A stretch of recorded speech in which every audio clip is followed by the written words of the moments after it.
നിങ്ങളുടെ ഇഷ്ട പരമ്പരകൾ എക്സ്ക്ലൂസീവായി സൺ നെക്സ്റ്റ് ആപ്പിലൂടെ തികച്ചും ഫ്രീ ആയി ഇപ്പോഴേ ആപ്പ് ഡൗൺലോഡ് ചെയ്യൂ.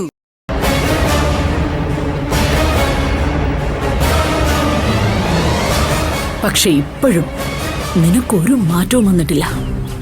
എന്തിനാ നീ നന്നായിട്ട് ചിരിക്കുന്ന ഒന്ന് കണ്ടു കഴിഞ്ഞാൽ സത്യം പറഞ്ഞാൽ എനിക്ക് പേടിയാ ജയേ. അത്രയ്ക്ക് വിചിത്രമായിട്ട് ചിന്തിക്കുന്ന ആളാ നീ.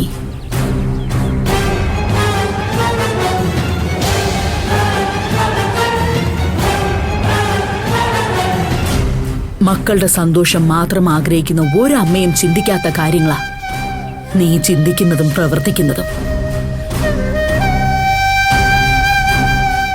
അല്ലെങ്കിൽ തന്നെ ഞാനിത് ആരോടാ പറയുന്നത്? നോക്ക്, ജയയുടെ മോനെ ഞാനോ ഭാവനയോടെ പിടിച്ചു വെച്ചിട്ടില്ല. മക്കൾക്കും മരുമക്കൾക്കും എന്നും ഒരേ സ്ഥാനമുള്ള വീടാ ഇത്.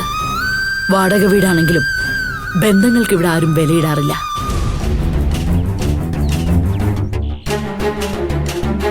അതേ സ്ഥാനം തന്നെയാ ജയയ്ക്ക് ഞങ്ങൾ ഇവിടെ തന്നിട്ടുള്ളത്. മകളുടെ ഭർത്താവിന്റെ അമ്മ ഒരിക്കലും അന്യല്ലല്ലോ. അതുകൊണ്ട് യാചന വേണ്ട. സ്വന്തം അമ്മയ്ക്ക് മകനെ എപ്പോ വേണമെങ്കിലും കൊണ്ടുപോകാം.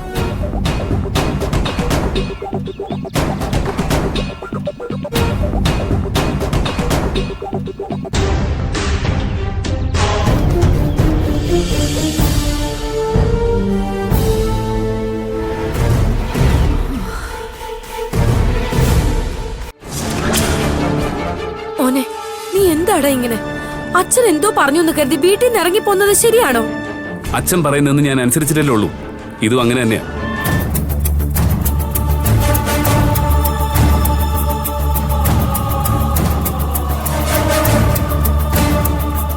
അച്ഛന്റെ മനസ്സിൽ ഞങ്ങളോട് അത്രയും ദേഷ്യം ഉണ്ടായിട്ടല്ലേ ഇറങ്ങി പോകാൻ പറഞ്ഞത്. നീ എന്താടാ അച്ഛനെ ഒട്ടും അറിയാത്ത പോലെ സംസാരിക്കുന്നത്? നിങ്ങൾ ഇറങ്ങിപ്പോയാൽ അച്ഛൻ എത്രമാത്രം വേദനിക്കുന്നുണ്ടെന്ന് അറിയൂ. ഇന്നലെ രാത്രിയെങ്കിലും നീ മടങ്ങി വരുമെന്ന് വിചാരിച്ചു.